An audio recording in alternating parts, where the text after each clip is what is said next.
শিল্পী সুবল সূত্রধর দীর্ঘ ৯ বছর ধরে কোচবিহারের মদনমোহন মন্দিরে রাজচক্র বানিয়ে আসছে।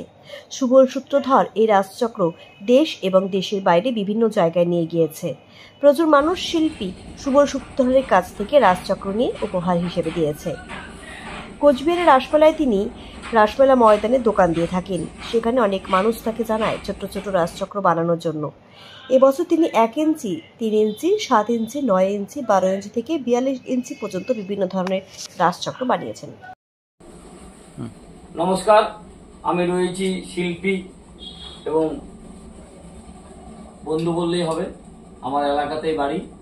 সুবল ভাই দীর্ঘ 9 বছর ধরে আমাদের এই কোচবিহারের ঐতিহাসিক একটা জিনিস রাজচক্র, এই রাজচক্রটা দেখুন 3.5 ফুট। এই 3.5 ফুট থেকে শুরু হয়ে একদম 1 ইঞ্চি পর্যন্ত এবছর রাজচক্র বানিয়েছে। দেখুন 1 ইঞ্চি, একদম ছোট। এবার অনেকে বলেছে রাজচক্র নিতে একটু অসুবিধা হয় বড়গুলো, এই জন্য এবার ছোট্ট একদম বানিয়েছে। তারপরে দেখুন 3 ইঞ্চি রাজচক্র রয়েছে। 3 ইঞ্চি রাজচক্র রয়েছে। আমি সরাসরি সুবলের বাড়িতেই রয়েছি। এরপরে রয়েছে 6 ইঞ্চি। এবার বিভিন্ন ধরনের রাজচক্র কুচবিহার রাসমেলা স্টলের থেকে পাবেন, জেলা শিল্প কেন্দ্র থেকে। তারপরে রয়েছে 11 ইঞ্চি, দেখুন 11 ইঞ্চি রাজচক্র। তারপরে রয়েছে হইলো 12 ইঞ্চি 1 ফুট, এটা রয়েছে, এটাও নিতে পারবেন। অনেকে বড় পছন্দ করেন, এটা 2 ফুটের মতন রয়েছে, এটা 2 ফুটের মতন রয়েছে। আর এটা রয়েছে 3.5 ফুট। সকলের কাছে আমার অনুরোধ, আমার ভাইয়ের সাথে সঙ্গে থাকবেন। আর যারা যারা রাজচক্র পছন্দ করেন, অবশ্যই কোচবিহারের ঐতিহাসিক একটি জিনিস। এটা সারা ভারতবর্ষে কি সারা কোনো জায়গায় পাবেন না কুচবিহার বাদ দিয়ে।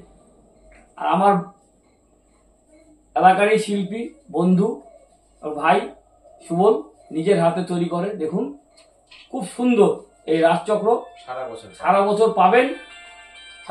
অর্ডার দিবেন, অবশ্যই সবসময় আপনারা ওর কাছ থেকে নিতে পারবেন। খুব সুন্দর। এরপরে আরেকটি দেখাচ্ছি, অনেকটা বড়, খুব সুন্দর বানিয়েছে।